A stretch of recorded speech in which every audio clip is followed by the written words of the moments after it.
అలరి టీవీ ప్రేక్షక మహాశయులకు హృదయపూర్వకమైనటువంటి నమస్కారములు, స్వాగతం, సుస్వాగతం, శుభోదయం.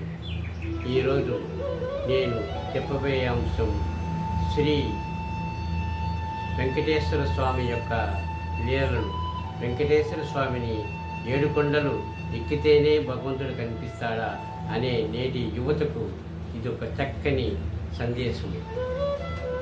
ఆధ్యాత్మిక భక్తి ప్రవచనాలు, సజ్జన సాంగత్యంలో భాగంగా ఈరోజు నేను శ్రీ వెంకటేశ్వర స్వామి వారి గురించి యువతకు చెబుతున్నాను. వెంకటేశ్వర స్వామి తిరుమల తిరుపతి దేవస్థానములు ఒక దివ్యమైన ఆధ్యాత్మికమైన భక్తి క్షేత్రమే కాదు, అది ఒక యూనివర్సిటీ.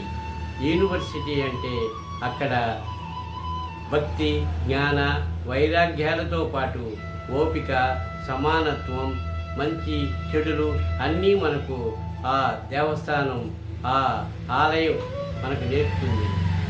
ఈనాడు యువత మామూలుగా ఇంటి వద్ద 10 నిమిషాలు తల్లి వండే వంటను తినకుండా నాకు స్కూల్కు టైం అయిపోతుందనో, భర్త ఆఫీసుకు టైం అయిపోతుందనో గబగబని తమ పనులు సర్దుకొని వెళ్ళిపోతుంటారు.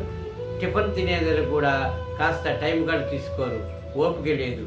కానీ అదే భగవంతుని విషయంలో కొండకు 7 కొండలు దాటుకొని మనం ఎన్నో మెట్లు దాటుకొని మనం తిరుమలకు శ్రీవారి దర్శనాల కోసం పోతాం.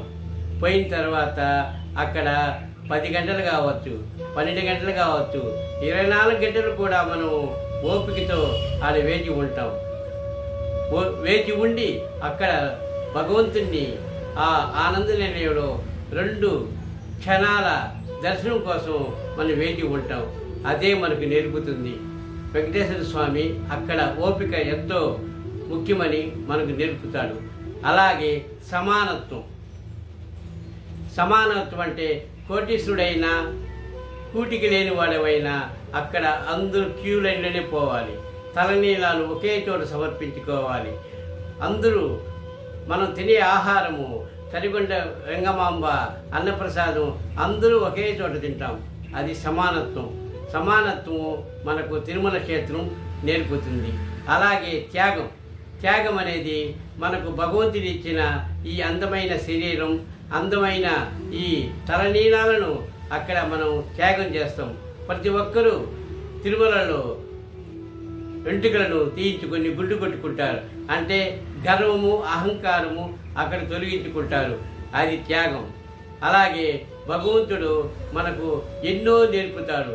భగవంతుడు మనకు ఆశాంతము, భక్తి, జ్ఞాన, వైరాగ్యాలను మనకు ఆయన దర్శనం కోసం వెళ్ళినప్పుడు ప్రతి హిందువు అతనిని దర్శనం చేసుకున్నాక ఈ 4 మనకు విసర్జపరుస్తాడు. అందుకే తిరుమల దేవస్థానం ఒక గుడి కాదు, అది ఒక యూనివర్సిటీ.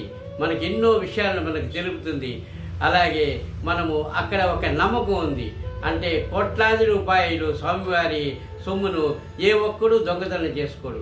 ఎందుకంటే ఆ భగవంతుడు నాడు చూస్తాడు అనే ఒక ఈ నమ్మకం మనకు ఉంటుంది. భయం కూడా ఉంటుంది.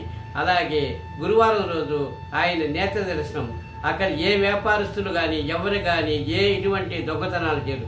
ఎందుకంటే ఆయన కన్నులతో చూస్తాడని, మనకు మన మీద ఆయన దృష్టి సారిస్తారని, మనకు మనం మంచి చేస్తే మంచి, చెడు చేస్తే చెడు కలుగుతుందని భక్తుల యొక్క భావన.